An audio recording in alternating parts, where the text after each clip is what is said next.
So when the great foe Morgoth destroyed the very light of our home. With great power comes great evil. This isn't exactly what Uncle Ben said, but if you know an evil darker than the unrelenting Sauron, one would agree with this alteration of the famous quote. Yes, we are talking about Melkor, or Morgoth as he was later known. Lord of the Rings fans recognize Sauron as the ultimate villain, but was he? Not many know that before Sauron, there was the original Dark Lord, the Constrainer, the Father of Darkness. How powerful was he, and what was he after? Why did he challenge his creator? How did he ensure destruction long after he was gone? Will he ever come back? Today in Fantasy Archive, we set out to explore the evilest of all villains, and how his power was the beginning of darkness in Middle-earth and the end of Morgoth himself. J.R.R. Tolkien's lore follows a hierarchy. The highest entity is the transcendent creator Eru Ilúvatar. A rank below Eru, the Ainur are further divided into superior Ainur, or the Valar, or the lower, the Maya. The Maya are helpers of the Valar. Eru taught the Valar how to make music, for the music of the Ainur would create the material universe. The Valar could create shape, but not life. Melkor in High Elven means he who arises in might. He was an Ainur, spiritual creation of the supreme deity Eru Ilúvatar. Melkor was the most powerful among all the Ainur, second only to Eru. But power is a double-edged sword. Evil finds its ways easily into those hands that don't handle it with care. Soon enough, when making music, Melkor found himself wandering through the dark alleys of the void in search of the flame imperishable, the source of Eru's power of creation. Melkor's thoughts changed, and these strange thoughts began strumming music that was very different and deviant from that of the rest of the Ainur. Ilúvatar's themes and Melkor's discord warred against each other. Melkor vehemently opposed every theme that Ilúvatar sent out, defeating all but one. Melkor fought hard when the third theme was made by Eru, but in vain. Eru halted the music and reproached Melkor openly, reminding him that all music comes only from Eru alone. He was the source of all creation. Although he stayed silent, Melkor felt belittled. He was extremely angered and ashamed. He hid all of this, and when A was formed out of the music, Melkor begged to be the first to enter Arda, to guide it to Eru's glory. Though Melkor obviously had his own little plans, like ruling Arda and its creatures. Melkor stepped into Arda, dreaming of complete domination. To his utter dismay, his brother Manwë was chosen as the leader. The Valar resisted Melkor's attempts to rule over Arda, and to their relief, Melkor left for remote places.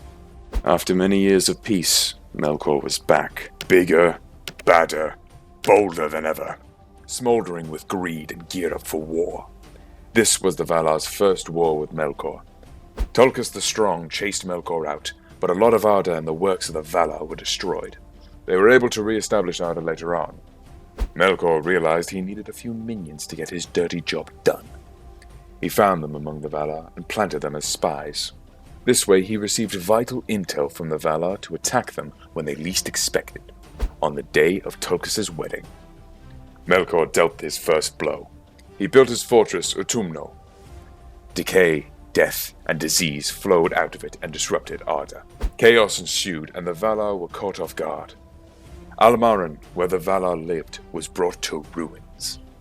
The Valar knew it was Melkor's doing, but they had to save the world first. Melkor fled. The Valar didn't know his whereabouts. While they were busy setting up the two trees to light the world in Valinor, Melkor built his strength, bred great monsters called Balrogs, and even built himself a fortress, Angband. At Angband he placed his most trusted servant, Sauron. Melkor progressed at a quick pace. The Valar could not keep up. Melkor's confidence grew, so did the size of his army and the number of fortresses and pits. When the elves awoke, he captured and tortured them, and even turned some into orcs. Nevertheless, the Valar soon came out in full force in the War of Powers. Melkor was defeated, chained, and brought in front of Manwë to face judgment.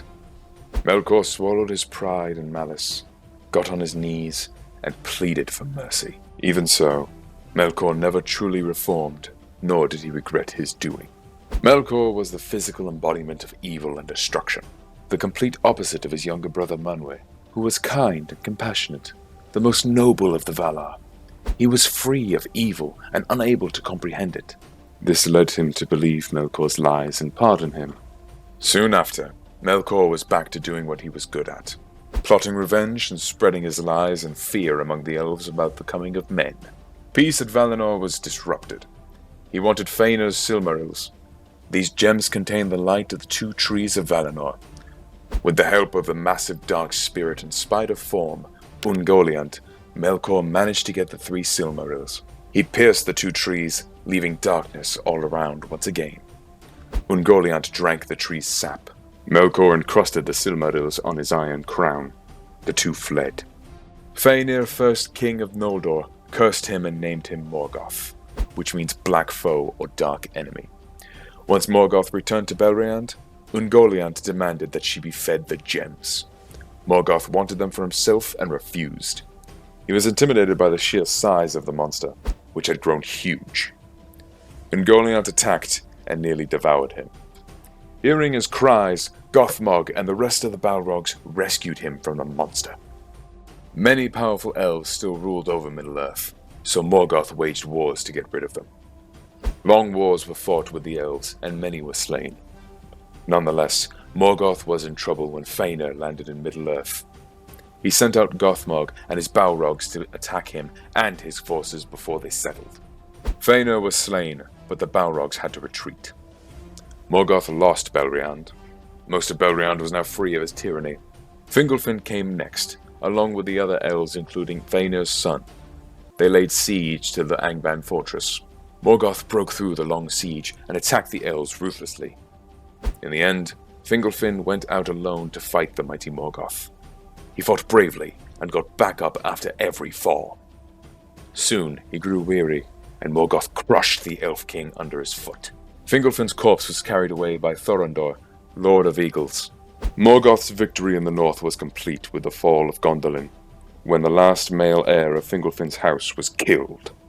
Things weren't looking good for Middle-earth, but Morgoth meets his doom in the War of Wrath. The Valar were led by the half-elf Erendel to fight the demons and dragons let loose by Morgoth. His dragons fell to the eagles, and Ancalagon was defeated by Erendel from his ship Vingalot.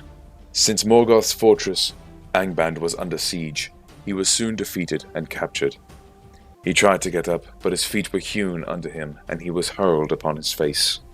Once again chained, the bright Silmarils were taken off of his iron crown. This time there was no mercy, no pardon, no deception by the sly Dark Lord, no judgment except to be thrown into the timeless void. Morgoth was very powerful and ruthless. He deeply despised all beautiful and intelligent creations. Unlike his servant Sauron, Morgoth's only intention was corruption and destruction. You can call this the rise and fall of Morgoth, but did he fall? Can he ever return? Morgoth is trapped in the void under the watch of Erendel. He can never enter Arda as long as the Valar retain his power. Still, the poisonous tentacles of Morgoth reach far and beyond. It touched the hearts of the children of Ilúvatar. In this aspect, Morgoth and his ideology live on. As long as it stays, those who wish to follow the evil footsteps of Morgoth can continue to do so and wreak destruction. According to the second prophecy of Mandos, Morgoth will come back and attack Arda. There will be a fight with the Valar in the last battle, and Morgoth will be slain by the man he cursed, Turin Turambar,